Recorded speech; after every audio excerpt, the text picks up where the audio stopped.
Brought to you by Express Care Health and Skin Center. Get in, get out, get better.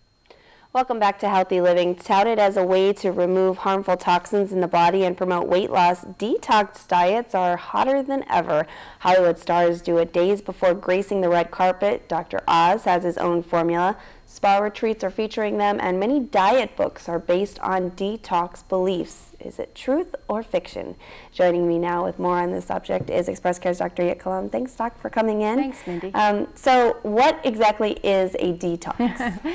Well, it's basically a radical change in your intake of food and sometimes fluids that is supposed to sort of shock your body or like you said, remove harmful toxins from your body. And many times people do feel better after they make such a change. The most helpful part of a detox is stopping your alcohol and your caffeine and some of the sodas and sort of the processed foods that you normally might be eating, and going towards more whole foods and lots of water. Okay, and so are all detoxes safe? I know there are so many different types. There are so many, and so you can't talk about one detox. In general, if it's an extreme radical detox, like there's one that's just water, cayenne pepper, and honey. I think Beyonce did that one. And so if it's something extreme where you're basically not eating anything for more than, let's say, 3 days, it can actually really harm you, especially if you're not a healthy person to start with.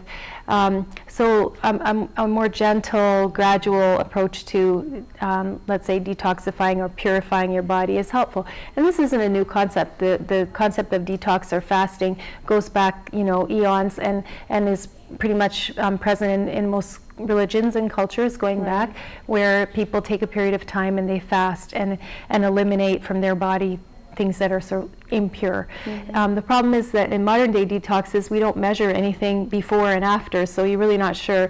A lot of the weight loss that occurs with a detox diet is water weight.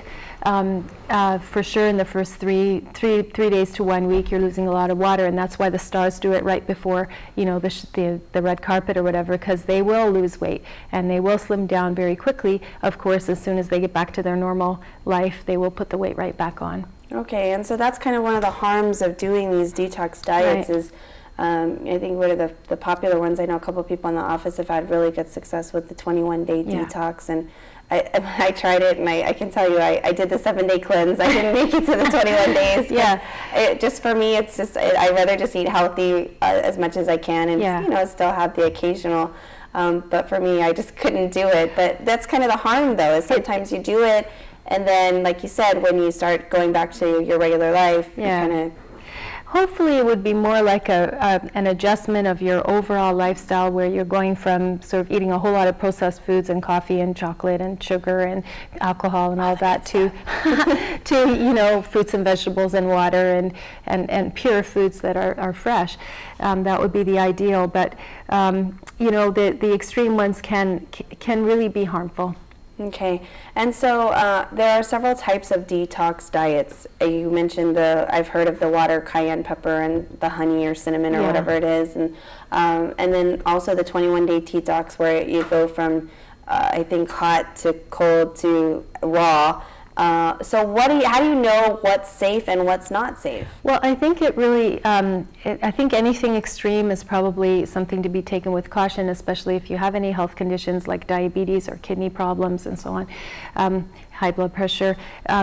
Just adjusting your diet gradually, detoxifying yourself gradually, let's say from cigarettes. Let's start with cigarettes, which is the major toxin in modern life. Alcohol would be next. Caffeine would be next, little by little, trying to move towards, again, a long-term healthy lifestyle, not just the 21-day thing. Okay. Who should not try a detox? You mentioned if you're diabetic on insulin, terrible idea. Most diabetics, even on other, just medication, probably shouldn't do that unless they're working with a physician. Other people with chronic health problems, especially people that are quite frail or elderly, or just are generally not well. Their immune system has problems. Somebody with lupus. These are things that you shouldn't make radical extreme dietary changes without at least being monitored and cared for. So is there any sort of detox that you would recommend, or, you know, let's say I just want to make the month of November before Thanksgiving a healthier month, right, before we all indulge in all the craziness, but what would you suggest, or how do you get started on a detox? Right. Well, I think the way to start is look at where you are now, okay? Do a food diary for 2 or 3 days, see what you're eating, and then make a new food diary that you're going to move towards, where the bulk of your diet is fruits and vegetables and water. Just by doing that, you're making a huge improvement in your health, because most people on Guam are not eating sufficient fruits and vegetables.